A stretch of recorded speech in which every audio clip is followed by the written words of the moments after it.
Welcome everyone to the live show. We're already in a giggly mood tonight, so this is going to be an interesting broadcast. I'm Dan Gunther. Down there's Bruce Gibson, and over there is Brandi Jackola. Hi, I get to say hi to you this way, Dan. Hi. I'm so bad at that. Oh. Hey, Bruce. What's up? Hello. Sit down there. Nope. Hello. I'm so bad at that. I'll figure it out. Anyway, tonight we are talking about the latest Picard episode, of course, Nepenthe, which I've been practicing my pronunciation. Isn't that hard? Oh, That's man. hard to say. I think if anybody watched The Ready Room this week, I did. And all of them pronounced it like a different way each time they said it. I honestly think that Brent Spiner was kidding with his because he's a to put it politely, a smart aleck. Mm-hmm. That is not a criticism. I have met the man. Sure. It's not a criticism. So every time he tells the story about getting contacted to Picard, he always tells that same joke about, well, who have you got playing Picard? Yeah. Oh, so he's not clever because he's always saying the same joke then. He's funny. We like him. Well, yeah, when he played Data, he was, a comedian. Yeah. Remember that episode with we're gonna lead with the outrageous Okona? Really? Yes. I forgot that was that episode. Oh, Star Trek. I love it all. Oh, yeah. Well, we are talking about a different episode today, thankfully, Nepenthe. And, is that how you pronounce it? Something like that. And I've got to ask Brandi to start with. Mm-hmm. This, for me, was the first episode of the season that made me cry. And I think I pretty much cried for just about the whole episode.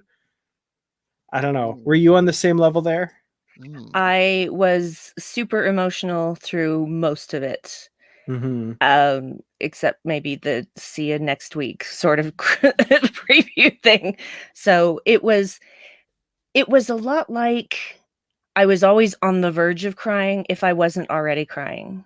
So, yeah, that's kind of where I was. But there were some near ugly cries going on there. Yeah, there were definitely. It looks like already in the comments there's some agreement there as well. So from Aaron Harvey and Jesse Gender. Yeah, absolutely. Bruce, how about you? I was on the verge of crying several times. I just remember watching it and like feeling a bit choked up. I think there was one other episode and I can't remember. I feel like there was a moment this season where I had a moment like that also, but this was definitely an episode where I had multiple moments of on the verge of crying, but I didn't cry. It would take a lot to really make me cry. I mean, it would really have to be an emotional scene. And I won't say it now, but there was definitely one part that made me just like gasp out loud. You can probably guess what that is, but let's just continue. Not necessarily. There are a couple of gasp moments, I feel. Let's just say I had a gasp moment, and then when I watched it a second time with my wife, she had it too. And I was like, yes, it wasn't just me. We gasped together, but separately. Yeah, there was definitely a gasp for me. And then when I watched it with my fiance, she had a definite gasp at the same moment as well. So we'll get there, I'm sure. At least you didn't have gas. It was just gasp. Yeah. That's always a good thing. Well, so at the start of the episode, we lead off with finally revealing exactly what happened when Commodore O went to see Dr. Jurati. And so for this scene, my first thought, which is not really related to anything, but the sunglasses that O wears after seeing the actual scene, I think they were 100% for intimidation purposes, because I did not like staring at her face while she's asking those pointed questions. That would have made me break, I think. Yeah. Well, I don't know, because I'm sorry. I'm going to just say something stupid, but I watched this the second time with my wife, and then afterwards, we decided to watch Men in Black International. I thought, could she be part of the Men in Black? I mean, well, she's they're all named after letters. Right. They're named after letters, Brandi. There you go. No, but yeah, we did get an explanation why she has Yoda ears, but that's fine. She could be related to Baby Yoda. There's like a crossover between Mandalorian and this. But I was glad we got this scene. My wife was asking me if the vision from the mind meld was that something that happened in the past or is that the future? But it seems to me that that's showing maybe what could happen. Or was that something that had already happened? I feel like it may have been something that already happened that she's showing that could now happen to Earth. Yeah, I'm going with she showed Agnes exactly what she needed to show her in order to get her on her side. And I don't necessarily think that a lot of what a lot of what she showed her was necessarily truth. I think there's a lot of prophecy involved here. So how do you do that in a mind meld? Have we seen something like that, a prophecy through a mind meld before? I don't know all the ins and outs of mind melds, but I do know that you can do some nasty things to a person with a mind meld if you're of a mind to do so. So, and she used both hands. Did you notice that? When was the last time we saw that happen? Oh yeah, Star Trek 6. Yeah. When Spock was trying to find out where the conference was, the peace conference, and he almost destroyed Valerian's brain. Mm-hmm. Yeah, Valeris, excuse me. So, yeah, I just feel like that was very intentional, and she showed her what she needed to show her. I'm not saying that what she showed her was a lie, but I don't necessarily think it was the truth either. I will say that Tuvok has done a few two-handed mind melds before, and I've noticed in Voyager when they do the two-handed mind melds, it's because it's like, okay, we're in the first part of the mind meld, but now it's getting serious. Yeah, and she just started. Oh, yeah, she's just like whomp. Yep. And I was just like, oh no, don't start that way. Yeah, and I didn't see enthusiastic consent before that was initiated. Oh, there was either. Absolutely no consent. Absolutely none. No. I mean, that was a violation. You know? I mean, no. Does that mean O is a Vulcan then? Can we now say that's truth? Or yes, because Romulans can't mind meld. They have lost their telepathic abilities because they didn't use them. They didn't want them. And so basically they don't have telepathic abilities. And if they did, they wouldn't have the first clue how to use them. And so I think it's safe to say also that Commodore O, I should say, doesn't know that she's working with Romulans, because when she was talking to her officer Rizzo, even though we know she's a Romulan, she had her ears shaved. Yes, but I'm also pretty sure that she's part of the Zhat Vash. So she would know she was working with a Romulan. She would know that there are Romulans operating on Earth. Because the Zhat Vash is more than just Romulans. We've been told that they're also part of the Federation. Yeah, exactly. So she would know because they're all Zhat Vash.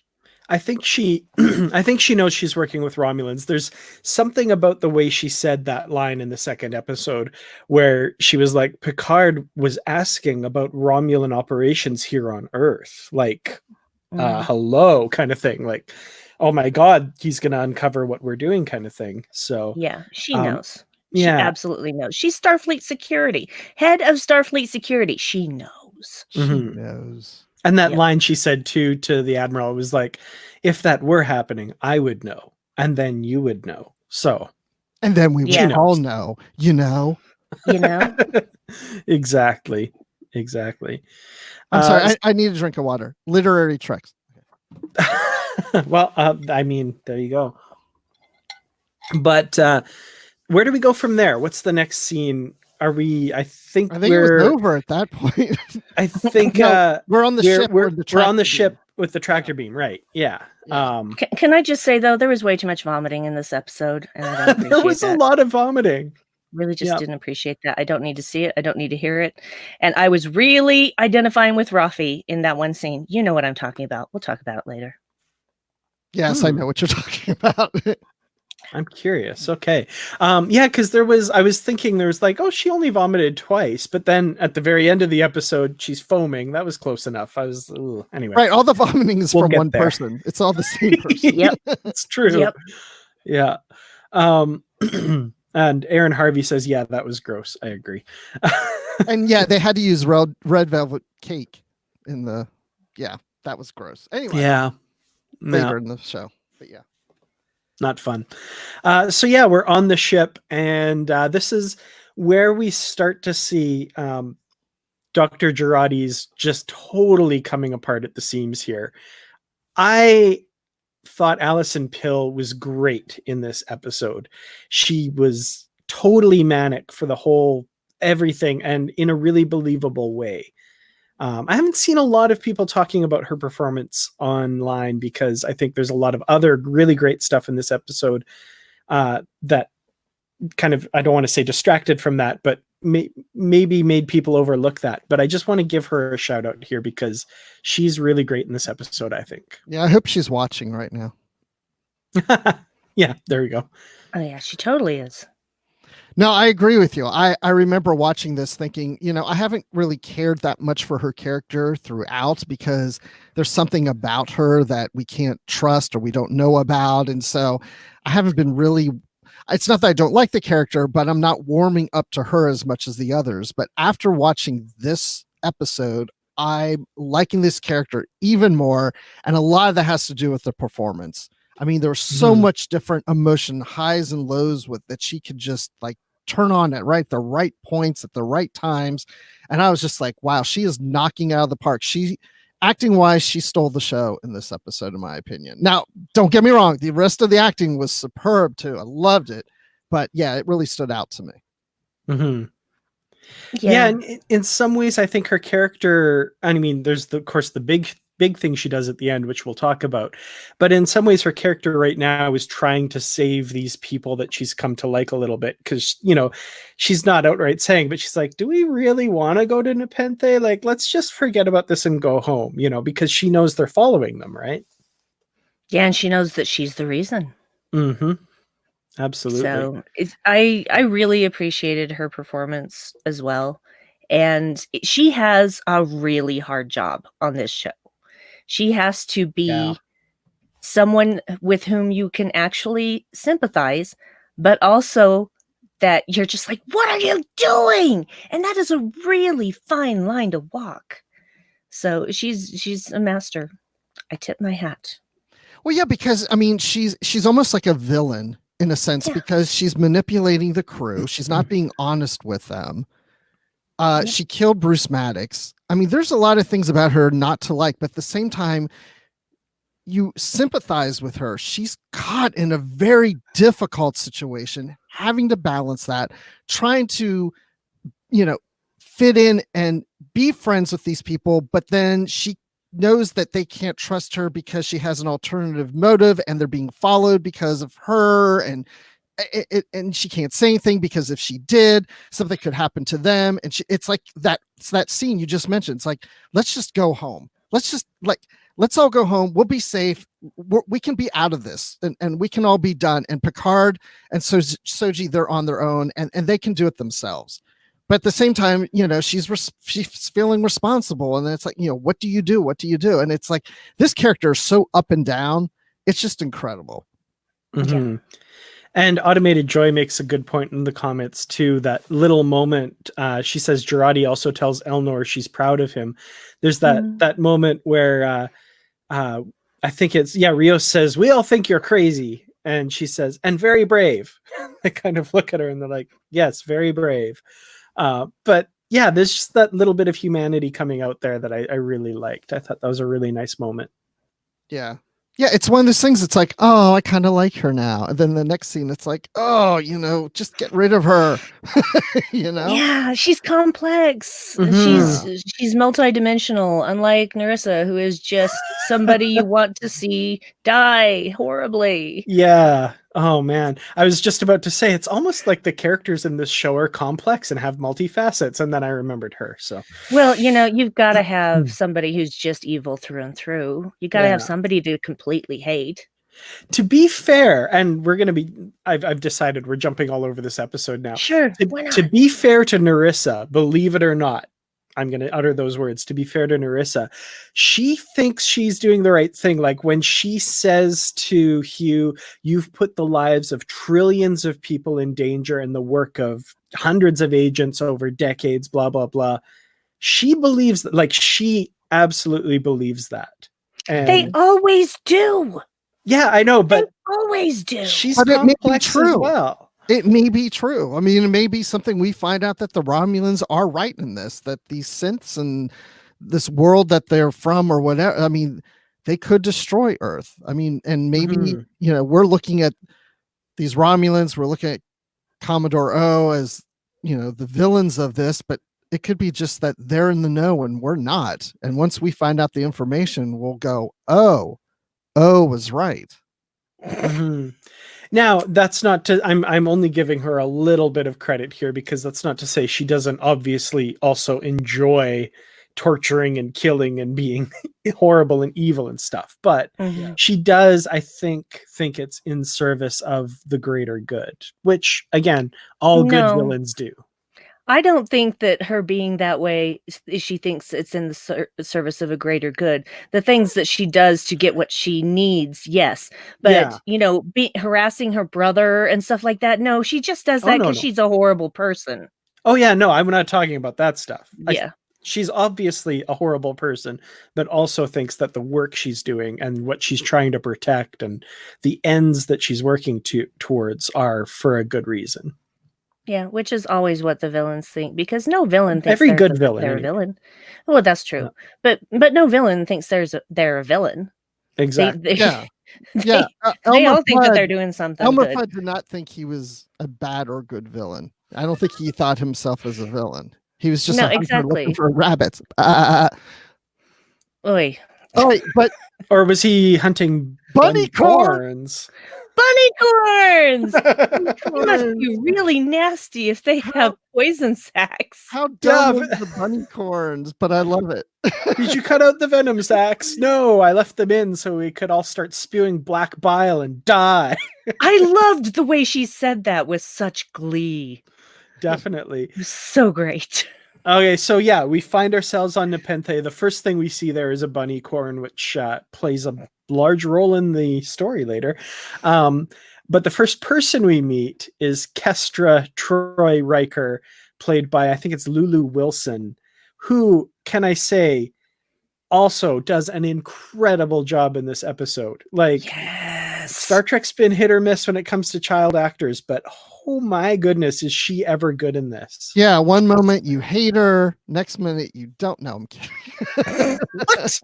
What did you watch? What is going She's on here? growing up, and no, I'm just kidding. No, I loved her. I thought she did a great performance. I thought that girl was great. It's yeah, I almost felt like she was Riker and Troy's daughter. Like she's always been Mhm. there, you know. Mhm. Absolutely. She's sorry, go ahead, Dan. Oh, I was just going to say she acts exactly like I would expect a child of these two characters to act. Like she's got that sense of adventure, that warmth and niceness, and just like you could tell she's the daughter of two great people. But where does she get the blonde hair? That's what I kept I wondering. think from being out in the sun all the time. It's a recessive gene. Yeah. Put some sun in. Stay out. in the Ew, sun. gross. No, Remember that stuff that? does Ugh. not work. Oh, No, yeah. no. See a professional if you want highlights. Don't use sun in.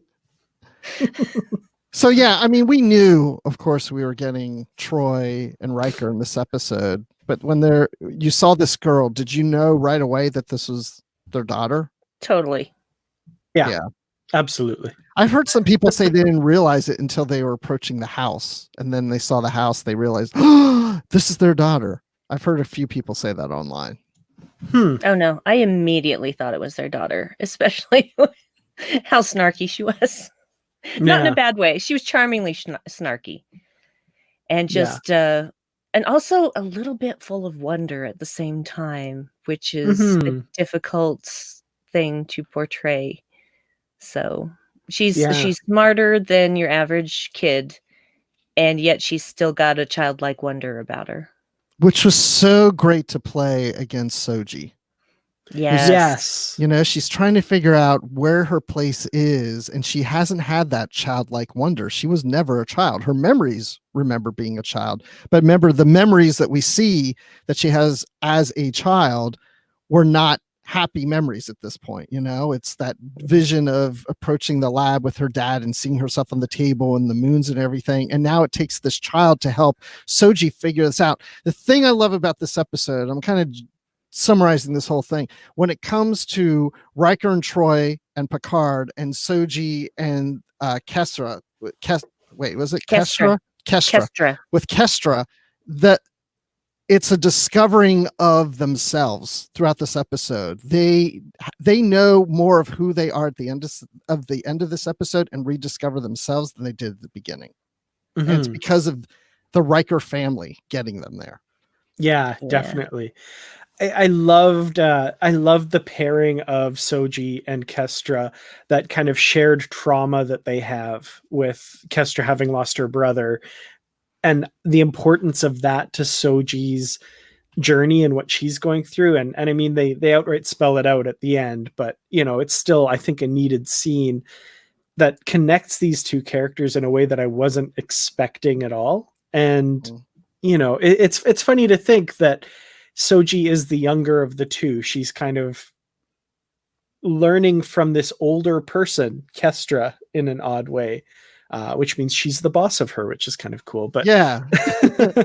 And that scene was great too, because Kestra was saying how much her parents mean to her, and that Soji can have that with Captain Picard.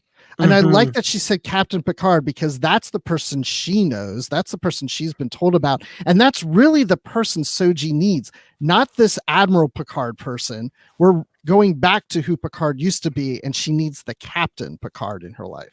Yep. Because this episode was not just about Soji finding herself, but like you kind of alluded to, Picard finding himself as well. And that scene where Troy tells him, you need to pretend that the kitchen table is your ready room. You need to be Captain Picard again. Like, oh man, it was so good.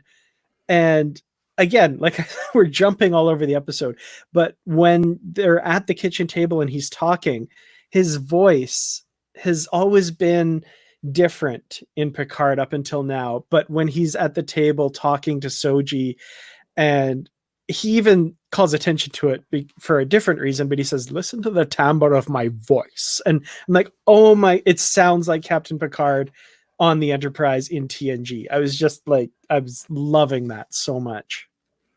I agree. Yeah. Has anyone else mentioned it was really touching that they named their daughter Kestra after Deanna's lost sister? Absolutely. Yeah. And Thaddeus, the son, was named after what? Riker's a relative. Who was an ancestor who fought for the Union in the American Civil War. Yeah. Yeah. But yeah, Kestra, cool. that was nice. That was a nice call back. Which is interesting, because in the novels, Riker and Troy had a daughter, but named her after Tasha Yar. Yar, called her Tasha. Mm-hmm. So very cool. Yeah, that was really nice. And someone in the comments, I missed who said it. Oh, Automated Joy again. Kestra was totally Luoxana's granddaughter. I love it. I hadn't thought of that, but yes, definitely that influence is totally there. Absolutely. Yeah, and again, going back to the voice of Picard, that really stood out to me, Dan, because as we've been watching this, his voice has sounded very frail and very weak. And I just really thought, Patrick Stewart's voice is that way now. And I've seen him in interviews prior to this and stuff and thought he had a stronger voice, but now I realize he really was playing that up. Yes. And now he's bringing that theater voice, because he's used to projecting and with authority and played that Captain Picard. I was like, oh my gosh, yes, he's been playing it up this way. That's how he wants this character to be represented. And now we're going back to the captain. I love that our big revelation tonight on this live show is that Patrick Stewart's a good actor. Who'd have Guess thought? what, guys? But it's true. Yeah. But No, yeah. I was thinking the same thing, Bruce. I was like, oh, he's just getting older. And no, yeah, he's playing that character. Yeah. The whole, it's so good. I always knew from the beginning that was an affectation because he was the old man.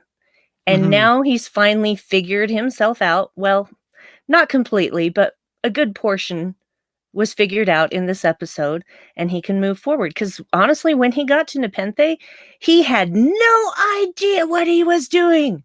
Nope. Because all he was thinking about was get to this synth, get to the synth, get to the synth, got to the synth, they escaped. Oh, I didn't plan any further than this. I had half a plan at best, he At says. best. Actually, Yeah. it wasn't even half a plan, but still. No. Yeah, so yeah, I really loved it when he did that voice change thing. I'm like, yep, here we go. Mhm. Here we go. And all of it to get him to the point where he is at the end of this episode, which, like you say, isn't all the way there. But when Riker says, if you ask me, you never should have retired. And I can't remember how he puts it, but he's like, you're absolutely right. Or, He said, and you were right. and you were right. Yeah. and he wouldn't have said that in episode 1, 2, or 3. Like, he wasn't there, you know? But now he's realizing this is what I need to do. I have a mission, and good luck to anybody who gets in my way, or whatever he says, something like that. You know, I just love seeing him like this, and it's, man, yep, Patrick Stewart's a good actor, it turns out. Imagine that. I mean, those guys from the Royal Shakespeare Company are usually average at best. I mean, Yeah, let's be honest. at best. Yeah, because they wear tights, you know. I went to the Royal Shakespeare Company in Stratford-upon-Avon back in college, spent some time there. So I wondered years later, this is back, well, it was right around the time that The Next Generation was going on air. And I've often will look back on that and thought, was Patrick Stewart there and I didn't know it at the time?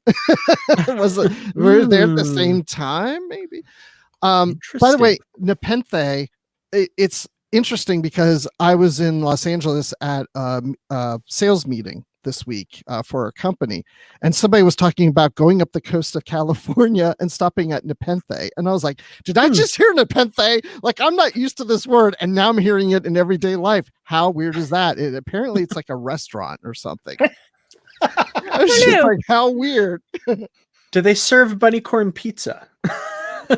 I don't know. Is anybody complaining about that online? I just thought when that part came on, I thought, oh, people are going to be like, the Rikers would never kill wildlife like that. I've seen one so far, and somebody was actually talking about how Riker in one episode says we no longer kill animals for food. And I had to jump in there because I can't just let an incorrect Star Trek quote lie. Riker actually says we no longer enslave animals for food. So it's a small distinction, but it is a distinction. So I'm okay with it. Oh, so Aaron Harvey Geekfelter just confirmed the restaurant. It is in Big Stir. Oh, there you go. Oh, and he says it looks so much like their house. That's interesting. It's a restaurant. How weird is that? Yeah. Huh. Very nice. Very nice. Yes, indeed. So, where do we want to jump to now? Okay.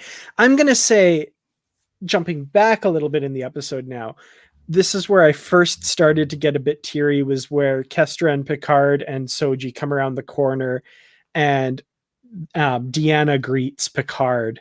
And I wasn't thinking, like, I knew they were going to show up in this episode and I was looking forward to it. I did not think it would affect me like that. I didn't think that I was waiting for this reunion as much as I was when they hug. And then what really got me, but just like kicked it into high gear, was, you know, the writers remembered that Deanna's an empath, and she immediately is like, you're in trouble. And then she looks at him a little bit closer and gets teary-eyed and hugs him. And Picard says, I'm all right. I'm all right. And Deanna knows he's not. I was just like, oh my God. Yep. Feeling emotional just with you talking about it. I know. Eyes are getting teary. Like, good Lord. Yep. Yeah, I wasn't expecting, it's like you're saying, Dan, I wasn't expecting to be emotional because I knew it was coming. And I wasn't emotional at first when she sees Picard and they approach each other. I mean, I was a little like, oh, this is so great. But yeah, that hug. And then when she pulls back and looks at him and puts her hand on his face, you know, and she's just caressing him. And I'm like, these are people that, I mean, she worked for him. This was her captain. She was the counselor. And it's like, now they're beyond that. I mean, they were a family on the ship, but they're beyond that now. And he's not the captain anymore, and she's not the counselor anymore. They're just family. And just that moment was almost like, I haven't seen you forever. Are you okay? And you're saying like, she's feeling the emotions of him and asking that. And he's feeling the emotions of knowing what she knows of him. And yes, I'm fine. It really felt like family. You never got that kind of in-depth feelings of a family between these characters on TNG like this before. It's at a totally different level now. Absolutely. And like, I thought it was the reunion between Picard and Riker that I was most looking forward to, but this one just like smacked me upside the head and was like, nope, this is the important one right here. I thought they were going to kiss at one point. Well, he did kiss her cheek. That's true. No, he kissed Riker's cheek too. Yes, that's true. Yep. Which again, you never saw that on TNG between these two. But no, when they hugged, then Riker kind of pulls back and they're like face to face and just like, yeah, lay one on him. Hey, Patrick Stewart is very into kissing a man, and not because he's attracted to said man, but because, if two women can share a platonic kiss, why can't two men? Well, it would be really interesting if they don't give Dan any ideas, okay? Please. If they did kiss, and then Picard said yuck, and Riker said yuck, and he said, "I never kissed you with a beard before." And then Deanna goes, "What?" Well, and when Deanna said it, it was a lie. Yes, true. That's true. Yeah. It's like, wow, she's got a short memory. Yeah, no kidding. Because Commander O came from Men in Black and took her memory away from the first time doing it. Yeah, and a couple of people are pointing out in the comments, Geek Filter and ME are pointing out that they did also know that Picard is not physically well as well. So that's definitely playing into it with the whole I'm okay. I think that played into it as well. Yeah. I think just the immediate, when she looks at him though, and then her face changes and she starts to get teary-eyed, that's her picking up on his emotions. I think that's my opinion, but there is that playing into it as well, for sure. And then her emotions later going into Thad's room with Picard. Yes. The pause before the door and the stealing herself. Oh man. Everything. She knocks it out of the park. Yeah. Oh, yeah. We're going to say this about so many people. This is her best performance on Star Trek ever. I can't argue with that. I mean, this is some of the best material she's gotten on Star Trek ever, for sure.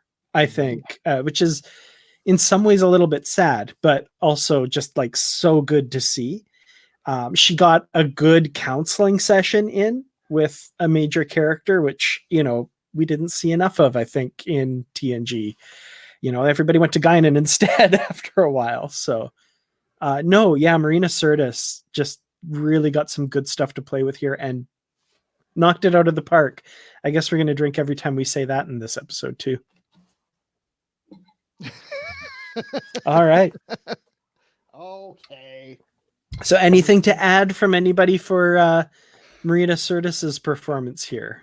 For once, I liked all of her clothes. Yeah. I did notice she had like the forage heels while she was gardening, which was interesting, but okay. I did notice that first scene that we saw her that she's wearing blue, and I felt that was a callback to her blue uniform. Mm-hmm. Yeah, I could see that for sure. And she's wearing the wig from Nemesis. Yes, we should talk about that. So, basically, she's wearing the wig and contact lenses that she had from Nemesis, because she stole them when they quit. And she was talking to the producers of Picard, and they were getting ready, and she said, my character wears a wig and contacts, right? And they kind of went, oh, really? We don't have time for that. Shoot. And she's like, I've got you covered. Which is amazing. Like, that's the craziest story I've ever heard. I love that. Yeah. Fantastic. That wig, she knocked it out of the park. All right. I guess we're doing this now. I You were the one who almost did that. suggested it, Dan. You can't get upset when we do it. Yeah, don't get upset. I mean, this only works on this show, not literary tracks. You guys go ahead. So ME says here, during the Ready Room, Jonathan Frakes pointed out that Marina had just finished a play and was in amazing form. I remember that. Yeah, and Jonathan Frakes was actually really worried about his ability to step up and into this role of Riker again. He hasn't done a lot of acting in recent years. Well, that shows. Mostly directing.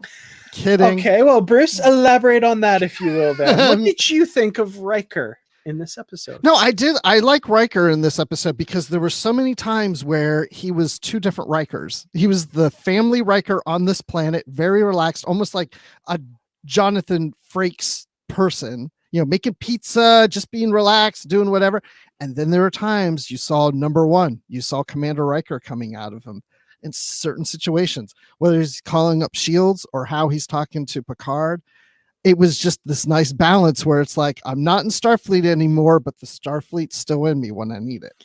Yeah. I felt there was they were saying something about veterans as well. Like there was just something about the way he carried himself when he ordered the shields up and the scans for whatever. And I was like, interesting. Like you just can't quite take, you can take him out of Starfleet, but you can't take Starfleet out of him. Well, to be fair, he's still on active reserve. He is, yep. And he even got to say red alert at one point, which I was excited about after they realized it was just a burnt tomato. So he said, cancel red alert. Burnt tomato. I was disappointed that Marina Sirtis was saying tomato, not tomato. Not really disappointed, but I thought that was interesting too, because I'm sure she says tomato. But what I was going to say is pizza is now canon. Maybe it was canon before, but at least I know in this episode for sure it's canon. Tom Paris liked pepperoni pizza. But did we ever see the pizza? Maybe not. I don't know. Been on screen, so. But then I kept thinking of Chef from Enterprise with Riker cooking. Yeah, unfortunately, I did too. Yeah, okay. So I saw online, and I don't want to make a habit of calling out certain people, but there's an aspect of Star Trek fandom on the internet that is negative about everything. And I'm starting to think that they maybe just don't know Star Trek quite as well as they want us to think they do, because I've seen these ridiculous complaints about, they made Riker cook, blah, blah, blah, all this woke agenda and stuff. I'm like, excuse me. He cooked twice that we saw, and it was a hobby of his. 3 times if you count his stint as chef on Enterprise. Like he made those omelets, and he made Parthas a la Utah in season 3. So Dan, you got to get out of the house more. This is great. I love that you know this. I love that you know this stuff. Oh, makes me so happy. Oh man. No. And then someone else had a problem with him calling Deanna Imzadi. I'm like, do you not know anything about Star Trek? And then I think it was, and I mean, I'm sorry for the direct call out, but Nerdrotic a couple of weeks ago didn't know who Ichab was. Like, I mean, these guys don't ignore them. Anyway, that's all I'm going to say. Yeah. I'm in a snotty mood about them. This service announcement has come to you courtesy of Dan Gunther, and so the more you know. Yeah. Wait, absolutely. Wayne Fraser says that Weyoun was eating pizza last night. Oh, that's true. Yeah, What? he eats pizza on the runabout. The Weyoun that defects. Which clone was that? I can't remember. Was it 6? I can't remember. 6 or 7. He was like the defective one that, yeah. And he was eating the pepperoni off the pizza with chopsticks. Oh my gosh. I'd forgotten about that. Oh Jeffrey Combs. Wow. Yeah. So good. Wow. Speaking of pizza and Riker, Soji in that scene when she comes out and she first meets Riker and she looks at the pizza and does the head tilt, the head little thing that reminded Riker of Data. I thought that was good. I liked it. She did a great job with that, but we haven't seen her do that before. Yes, we have. Okay, I was wondering. Ago. Yeah. Did she? Now what did it was she do very subtle. It was the right before the infamous Borg ritual scene in that episode, where she's basically trailing Narek, and Narek says, "We're going to do a Borg ritual," and she says, "The Borg don't have rituals," and he says, "That's what most people think." And just before she goes off camera, she's like, when she hears that. Good. I'm glad to hear that, because I was hoping they just didn't introduce it the first time at that moment when he's Yeah. And I think there was another one as well, but I can't remember exactly cool where that might have been. But yeah, no, she's definitely done it at least once before. Aaron Harvey, this is for you. I have to mention, because we talked about Riker, I know where this is going, putting the shields up and stuff. He says, "We've been having trouble with the Kzinti lately." So there's your Star Trek animated series reference. The Kzinti, I think that's the first time they're mentioned outside of the animated series.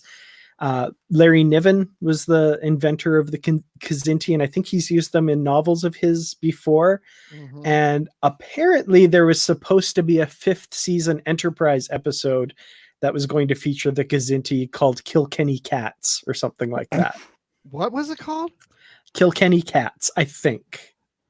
Look that up on Memory Alpha, folks. It's I was going to look it up in my animated series book that came out this fall. Maybe it's in there. Oh yeah, I have that right over here myself. I love that book. Yeah, it's a great book. It's a very good book. Get it out without dislodging all the other books, so I'm not going to try. I do have it, Aaron. I do have it right there.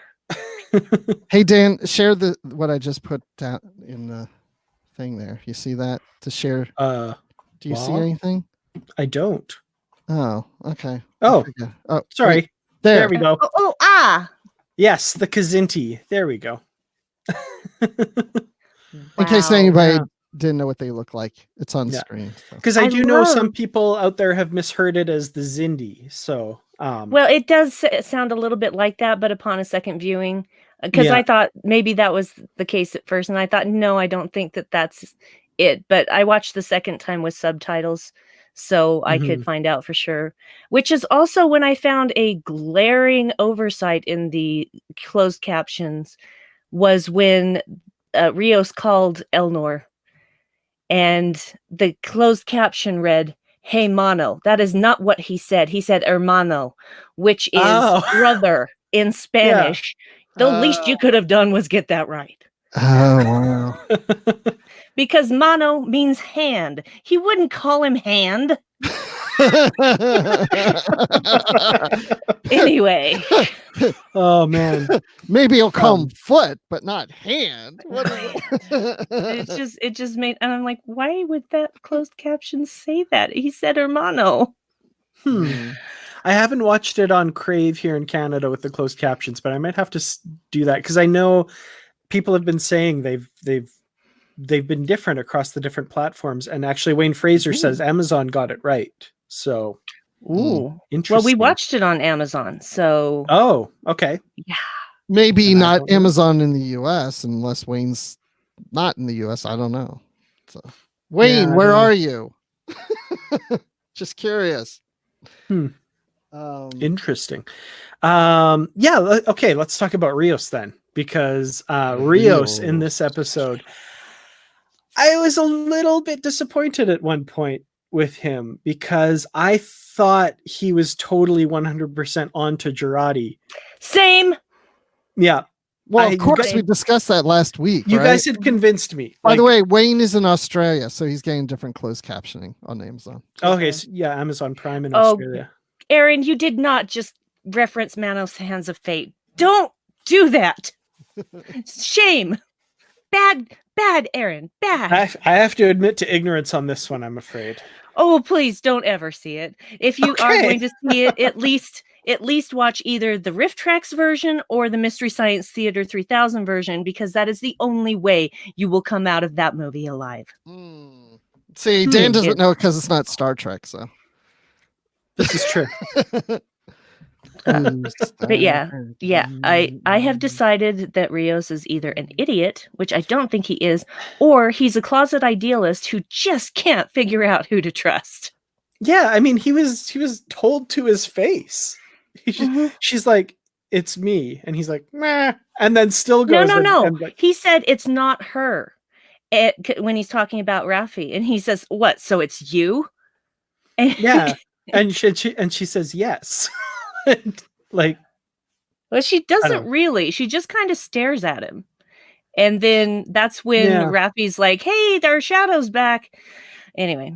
I still believe that theory could definitely be true about Rios being in the know in this, and he's testing her. I really want it to be that way. Because think about it. If you think that she's it, you would probably go and say, "Oh, I think it's so and so," just to see how she reacts to it. That's what I thought. Yeah. Like, I thought that's what he was doing. I was like, "Oh, that's clever." But then we get the scene with it's just him and Raffi. Yeah. And Raffi says, "Well, does this plan involve blowing me out an airlock?" And he's like, "Well, I hope not." So he's like, he actually does at that point suspect that it's Raffi. And I'm like, what? Yeah, that or that's not what he meant. I am not. Rios is the only one who truly knows Rios. So maybe I'm wrong, and he's just way more clever than as I first suspected. But he's so good at playing everybody. I just don't know. Could be. I don't know. I am willing to believe that he's. I do too, but I'm willing to believe that he is playing everyone because he is not sure who to trust. And about the only person he knows who isn't screwing around is Picard, and Picard's not there. So, and Elnor is never screwing around because where's the kid? Yeah. I love Elnor. Can I just say Me that? Me too. I do too. Yeah. I do too. I just want to hold him and pat him on the back and say, "You're so good." He's Picard's version of Baby Yoda. The thing is, guys, if we talk about Elnor, that means we're getting closer to talking about the other part of the story that I'm hesitant to talk about because it makes me so sad and angry. Yeah. All right. So Elnor has stayed behind on the cube to help Hugh. And I've said his name now. And so Elnor is fighting off guards while Hugh's gone and gotten away, but he gets captured by Nerissa and a bunch of other XBs are there. And wow, was that ever a brutal scene where she casually orders those things to be killed. And I thought that it can't get any worse for Hugh at this point. That is a low point for this character. But apparently not. No. Gasp. Gasp. Yeah. That was it. That's where I gasped out loud. So now there's a thing in fiction where if a character exhibits hubris, they have to pay a price for that. And there is a moment when, Hugh is protected by this treaty, so he can't be touched. And they execute all these XBs, and Nerissa and them leave. And Elnor catches up to Hugh, and Hugh has had it. He's like, "I'm going to turn the entire systems of this Borg cube against the Romulans. We're going to take it back, and we're going to kick them off." And at this moment, I'm going, "Oh no," because he's showing this huge amount of hubris, and there's going to be a payback for that. And that payback is not always like directly borne by the character. Sometimes it's, the death of someone close to them or something like that. And I'm like, but that's already happened. I don't like where this is going. And sure enough, we do see Hugh pay the ultimate price, which I have to admit made me angry. I was not happy with that creative decision. I don't know. What are your thoughts? I'm not against the creative decision. It didn't make me angry. So it surprised me. So I like that. That's all I have to say. And It we don't didn't know he's surprise really me. dead, as Geek Filter is saying. Who knows? Well, he was hitting the carotid. I mean, when you hit a major I know. artery, I think he is. out pretty fast. I do think he's dead, but I was listening to a podcast where Jerry Ryan was on with Jonathan talking about them working together. And I was like, when did they work together? Unless it was talking about when they were on Voyager together. So that could have been. Because he played Fantome in Voyager. I think she was talking more recent, though. Okay. All right. Just saying. Yeah, listen to the Star Trek Picard podcast, people. If you haven't been, those are really great. Check them out. Yeah, I'm with the amount of Borg technology still in them. I'm sure other people in the chat have already pointed this out. Yes, they have. Yes. There is a possibility he's still there. And so, yeah, it didn't surprise me, unfortunately. I have to say I wasn't surprised either. Both, like I said in this episode, like the things leading up to it, but also, given who they've killed off already, I was like, I don't know about Hugh. To clarify, it wasn't that I was surprised he died. I was surprised when it happened. Like the actual like visceral moment. Yeah, that moment was like that's where I did the gasp. That's what it's like. They're finding and I was like, and so creatively, I like it because it made me do that. And to me too, that was my gasp moment was there. And then when I watched it the second time, that was Nikki's gasp moment as well, for sure. Mm-hmm. So, yeah, I felt like when he was coming out from behind the whatever it was, boxes, big giant boxes in the middle of the hallway. I'm just like, what are you doing? Get down! In my brain, I'm like, are you a complete moron? Don't stand up watching them. What are you doing? Yeah. So I saw that coming. Mm-hmm. So what are our thoughts? Was that a justified story choice? I mean, I guess we won't know for sure until everything plays out. And yes, people in the comments, you may be right. He may be back. We really don't know, but even if he's not, I'm okay with it. Yeah. But I mean, I'm okay with it too. I'm just mad. Well, he died in the novels, so yeah. Spoilers. Wow, now I don't have to read the books. Thanks, Bruce. No, you don't. You can just listen to literary tracks. That was the whole reason for reading the books, is to find out what happened to Hugh in that one. Oh, right. Yeah. Cardinal Doomsday, the podcast is called Star Trek Picard Podcast. I mean, that's basically what it is. Star Trek Picard Podcast. And it's by the guys at Deadline. And it's an official podcast from CBS All Access. You don't have to have a subscription to CBS All Access to listen to it, but yeah, it's official. Yeah. Paul Nyad asks which book. That would be the Star Trek The Next Generation novel Greater Than the Sum by Christopher L. Bennett. Yes. No. Of course you would know that off the top of your head. Well, we just reviewed it recently. Yeah, like a couple months ago. And actually, it's funny, like my brain for stuff in the novels, when we read that book, I was like, oh yeah, he was in this. I totally forgot. Yeah. And then we got to the end and I was like, oh wow, I think I would have remembered all that happening, but nope.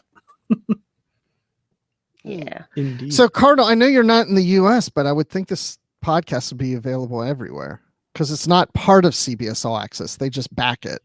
It's free out there on the internet. So just look for it. If you can't find it, I don't know what to tell you. So yeah. Well, yeah. Just search Star Trek Picard podcast. You should be able to find it. I don't listen to it, but I probably should. Yeah. So yes, Apple Podcasts, David.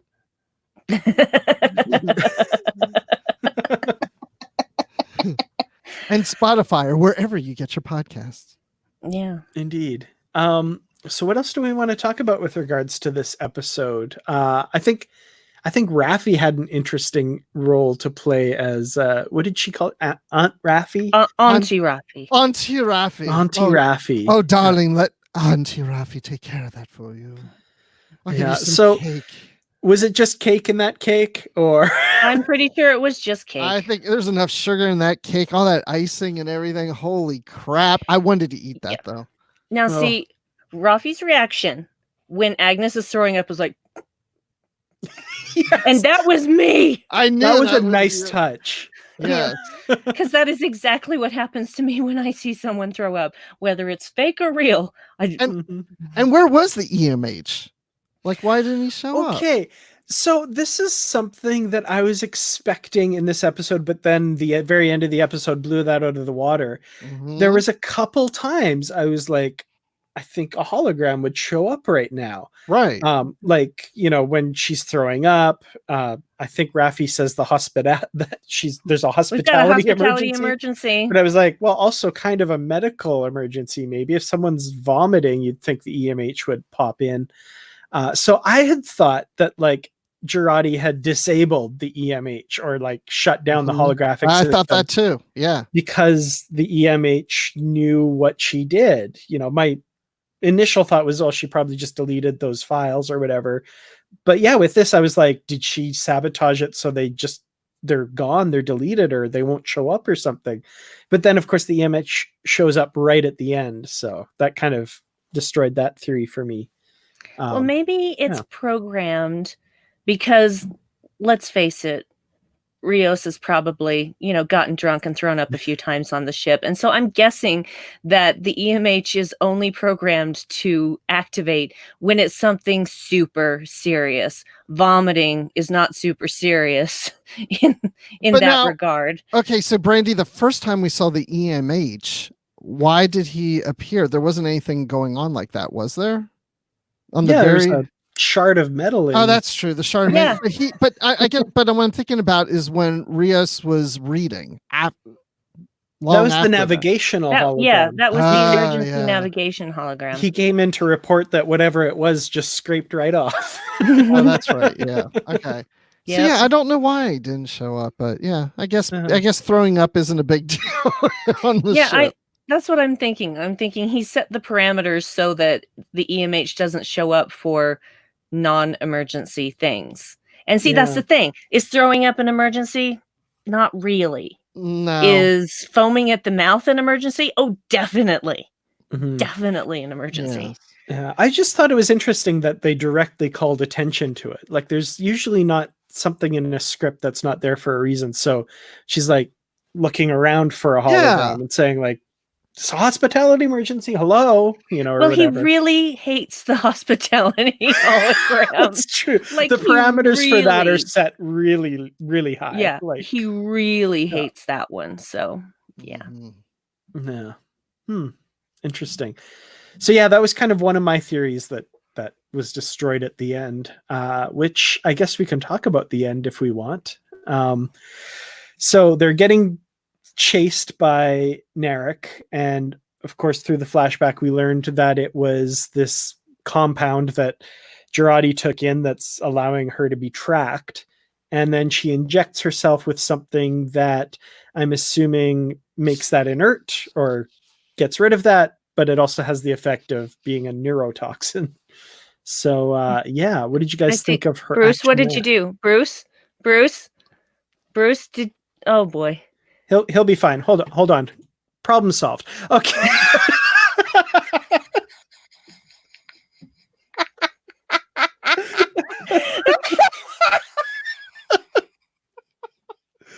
Oh, yeah. So Lawrence.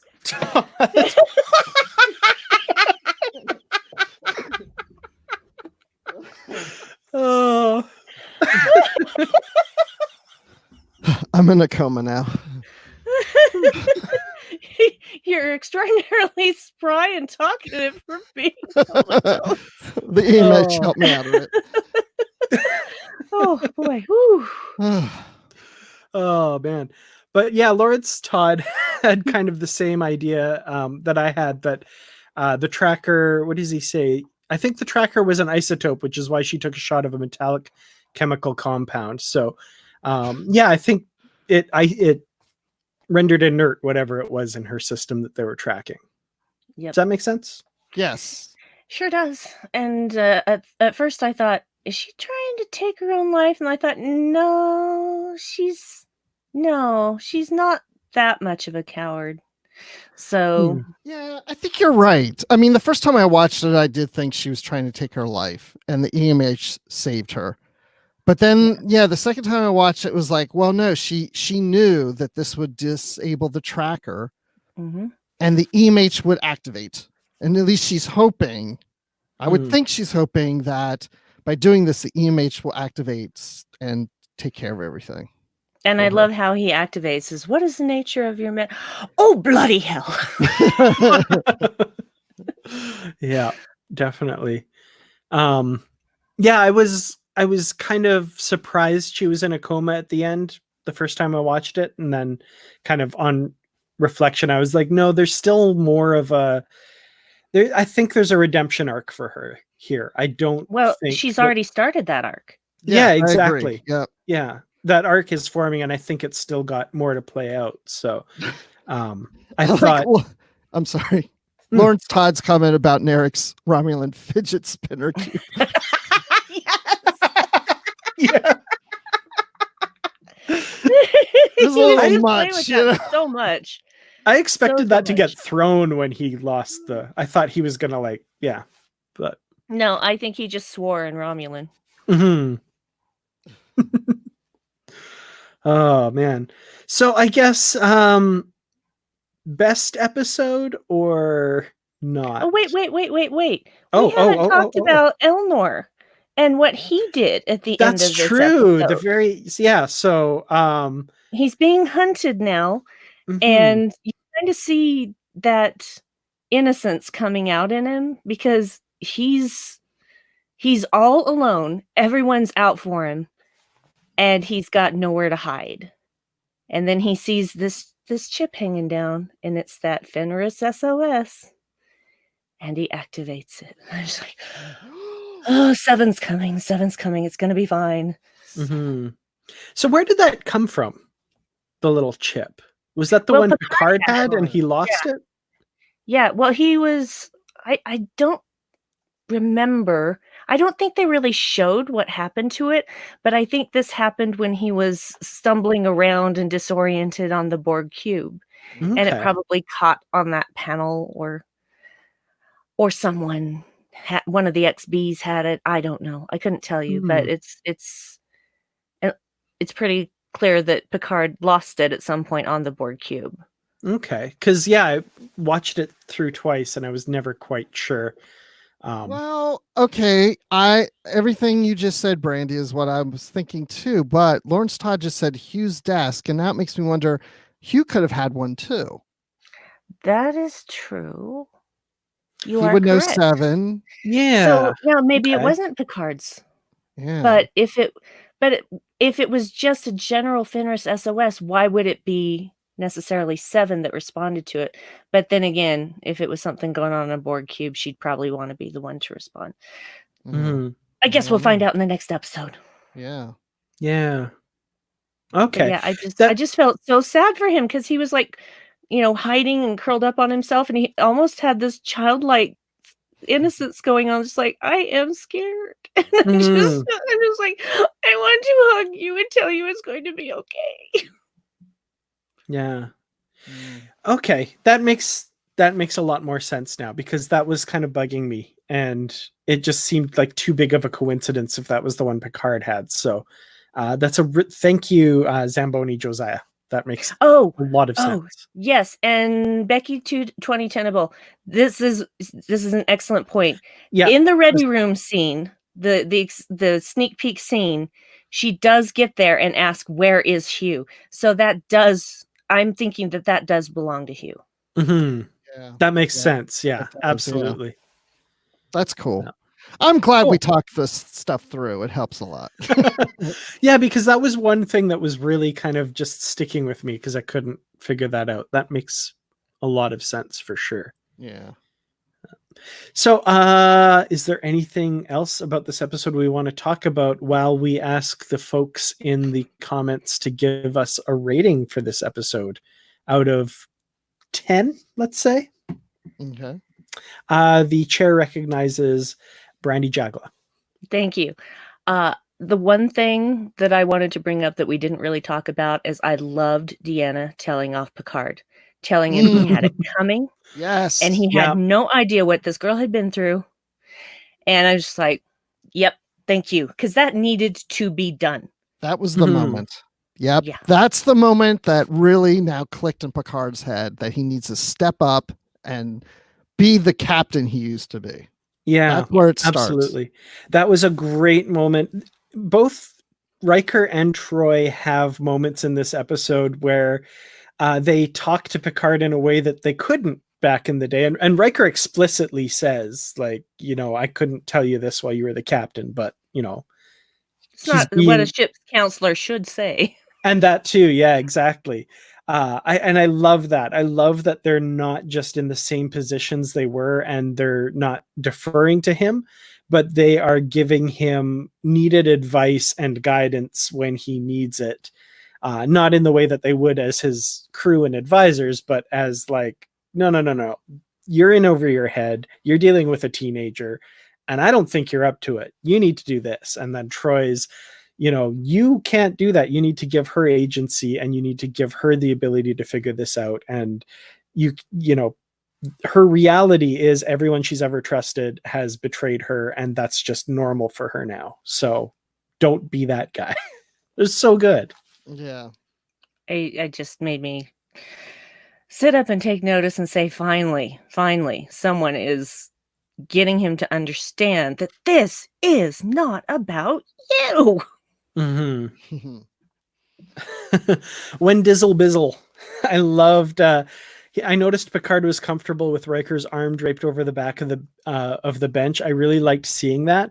That moment was in one of the trailers, and I remember just really connecting with that moment when I first saw it. And now seeing it in context is so good. Yeah, Riker's arms over here, and Picard reaches up and grabs it and pats it like that in a way that they would never have done when he was his captain. And what my mind went to was like, these are two friends now. And there's actually an outtake on one of the blooper reels on one of the Blu-rays where like Picard flubs a line and he flops back and Jonathan Frakes puts his hand on his shoulder and Patrick Stewart goes like that, like, oh, I can't believe I did that. That's two friends. Two actors on a set being friends, and that's what these two characters are now. And I was just like, oh, yeah, that's where these two characters are now. And that was one of the things that always bothered me with Star Trek Nemesis when Riker's leaving the ship. When he goes to say goodbye to Picard, it's very official. It's not like that.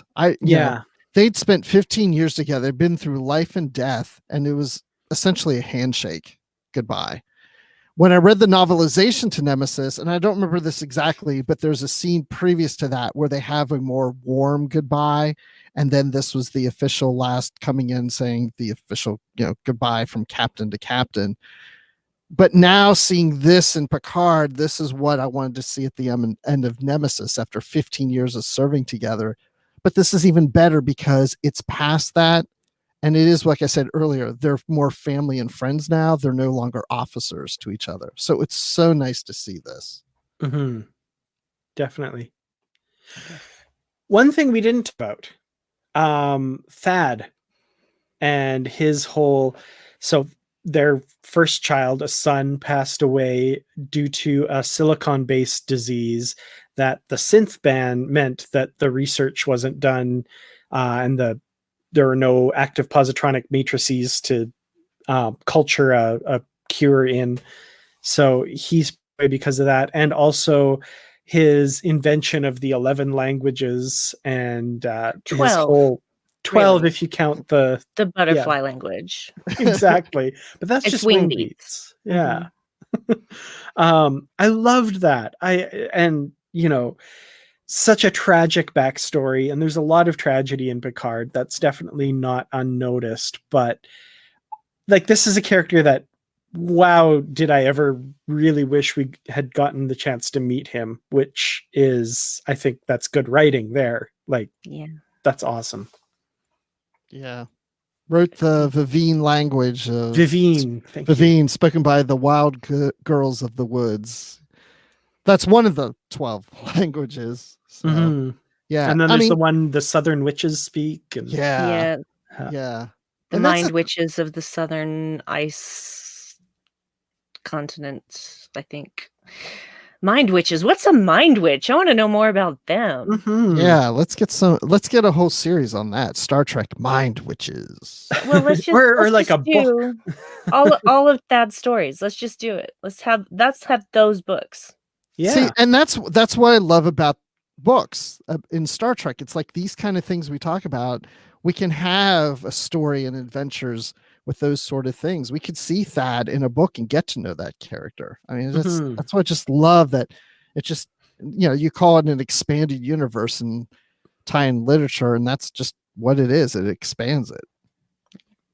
Yeah, definitely. You're doing something good, Dan. Keep talking because more and more people are tuning in. We're here ending, but more people are watching right now. Well, I can go through some of the scores that people have given. So, kicking it off with Aaron Harvey, who gives the episode 5 million, which I think I said out of 10. So that's pretty darn good. Wow, that's explosive. Becky 2010able 9 out of 10 because she didn't like Hugh dying. More faves 10 plus. Dread Jockey 9. Paul Nyad 9. Zamboni Josiah 47 out of 50. Dale Sexton 8 out of 10. It would be 10 if they had not killed Hugh. Yeah. Chris Hill 5 out of 5. Holy Rings of Beta Z. Automated Joy 10 out of 10. Bunnycorn Venom Sacs. Wayne Frazier gives a reluctant 10. It would have been an easy 10 but for Hugh. So some really high scores here, even though some stuff that we're not liking so much in this. Patrick 5 out of 5 of Riker's Rock-Fired Pizzas. I like that one. That's good. David gives it 50, so that's awesome. I was craving pizza after this episode, and it was like 9:00 in the morning. Me too. Me too. We had pizza for dinner last night, so it wasn't a craving for me. But pizza, it's always good.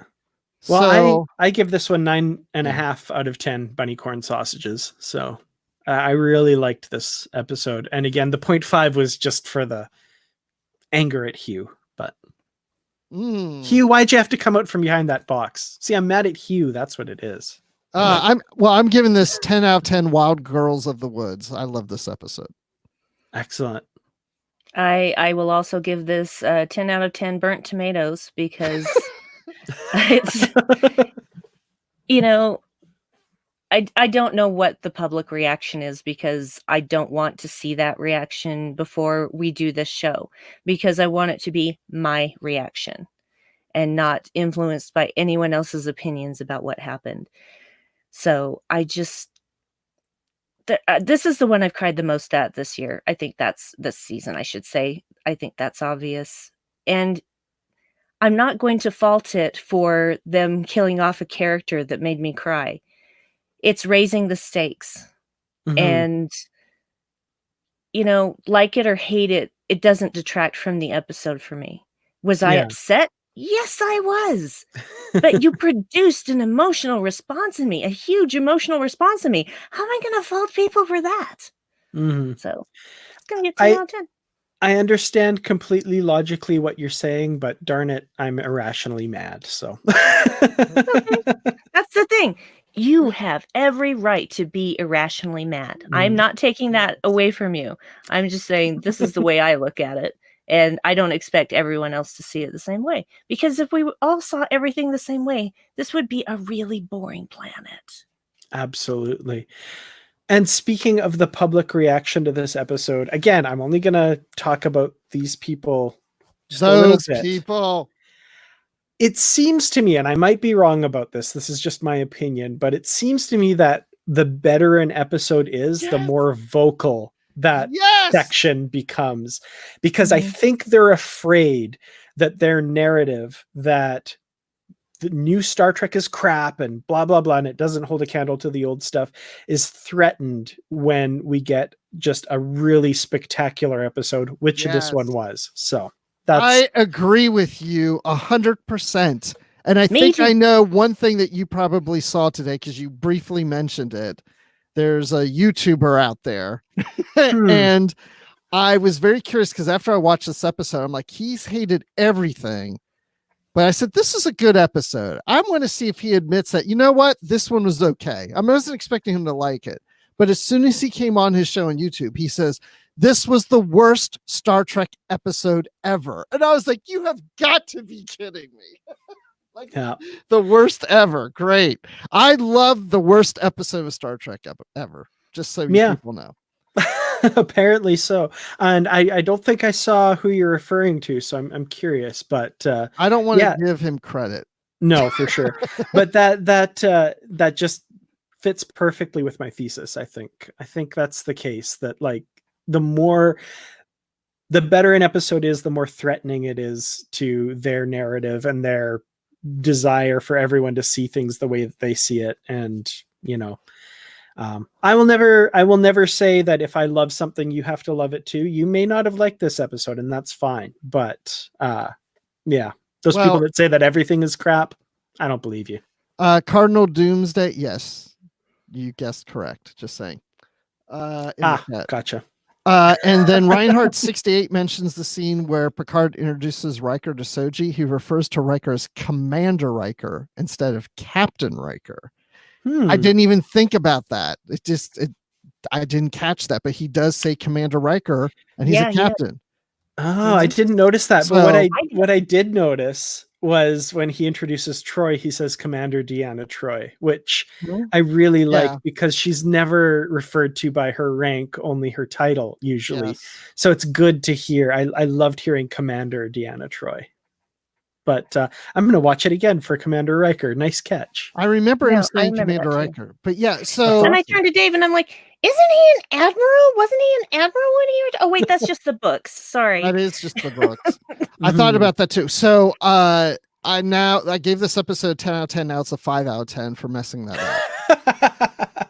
No, I'm not getting... No, it's still a 10 out of 10. So here's what I like to do, because I don't know if that was a oops in this episode or if that was intentional. I don't think so. I think it's intentional because this is how Picard remembers them. This is the way he served with them when they were commanders. So that's what he would call them, because that's what's going on in his brain. Yeah. And I thought about that too. I don't know. It's a little hard for me to think that it makes me also wonder if Captain Riker got demoted for some weird reason. I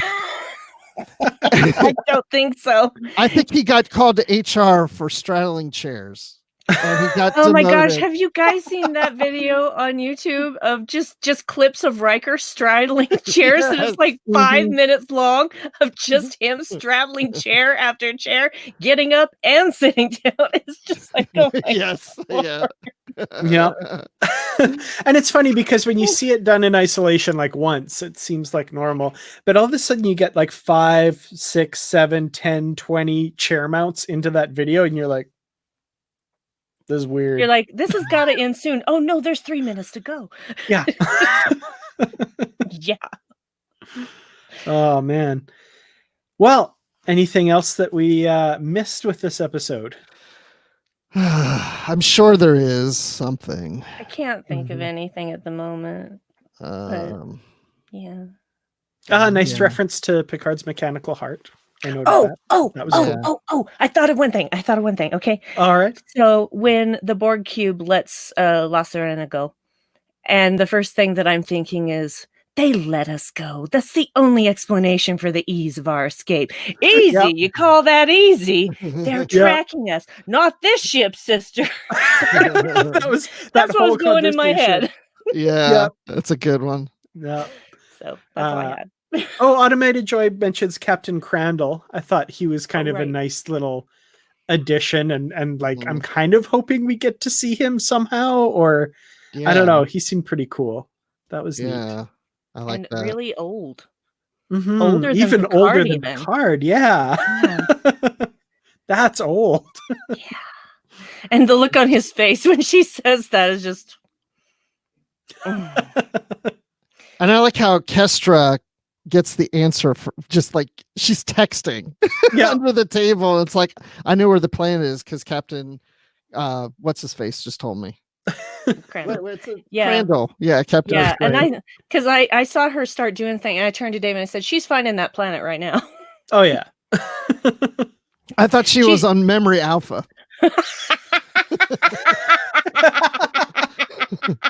That's great. I honestly did for the first time think she was basically like Googling like planet, red, moons, lightning.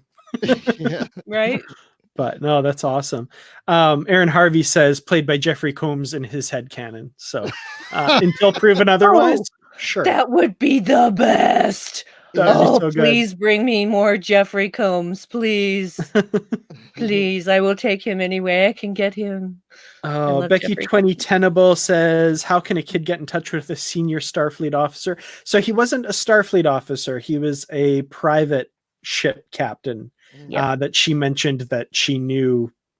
Like he's over in that Infinity town, something, Infinity Lake something. Spaceport, Infinity Lake Spaceport or something. Yeah, he hangs out there. Yeah, so he's just a local old salty space captain, I guess. Played by Jeffrey Combs. That would be the best, you guys. It would be amazing.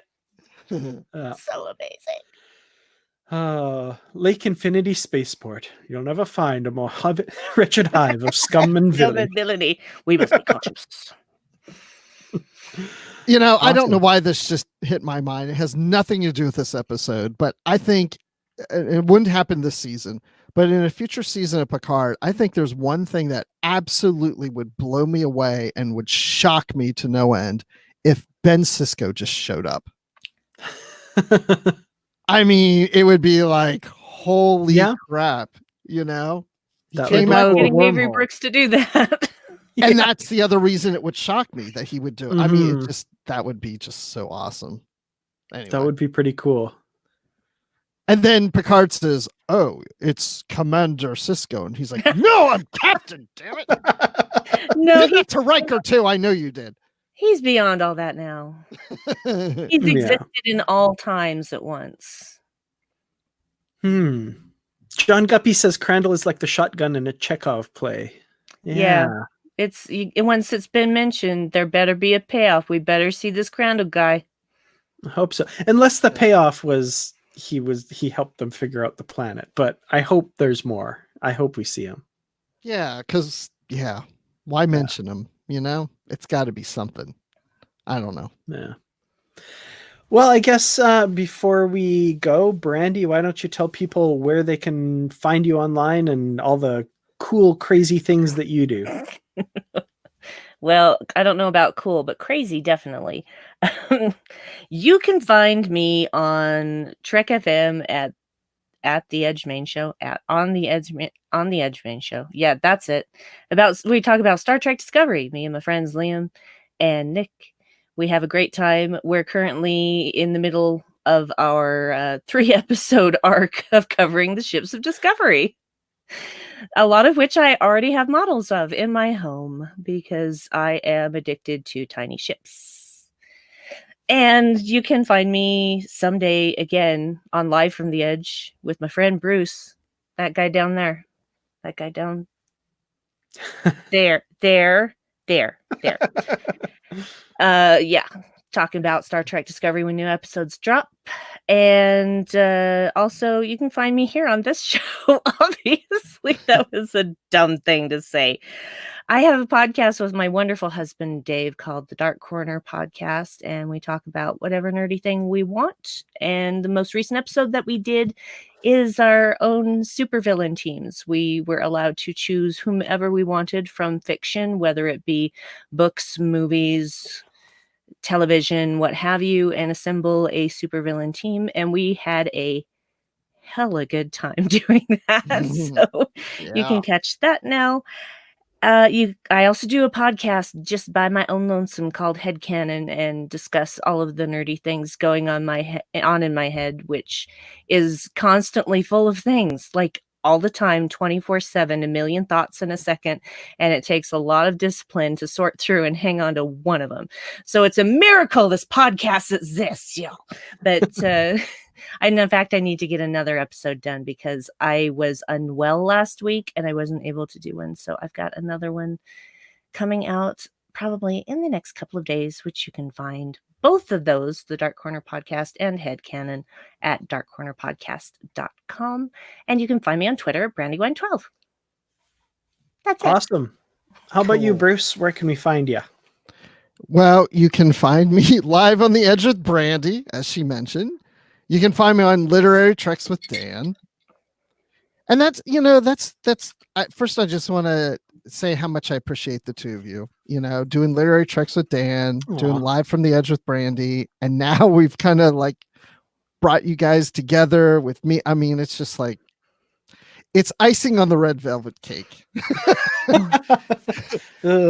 So Literary Treks on Trek FM, and we do cover this new novel from Star Trek Picard, The Last Best Hope by Una McCormick, and she's on the show. There it is. Whoop. It was on screen and then I took it off screen. So we covered this novel with Una McCormick. It's on the March 15th episode that's going to drop. So that's not this Sunday, but next Sunday. So we've already did the interview. It's really good. Check it out. And I do the Star Wars Report podcast occasionally. I'm not on as often as I am, but I'm still kind of behind the scenes there in some respects. What else? Oh, I'm on Twitter at Admiral_Rex. Oh, and I'm on Positively Trek. I'll let Dan tell you more about that. Okay.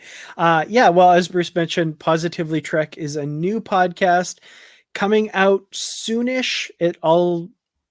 Apple Podcasts takes a little while to review and after you submit podcast, but we have 3 episodes in the bag and we'll hopefully be doing regular episodes after that. So that's coming soon. We're really excited about that. The concept is there in the name, Positively Trek. We talk about Star Trek because it's a franchise that we love. And I think that's all you need to know about that, really. Yeah, I'm on Twitter at Kurtrats, KERTRATS, and youtube.com/Kurtrats Productions, which is where you are right now, and facebook.com/Kurtrats Productions. So, yeah. Awesome. Yeah. Thank you all so much for tuning in.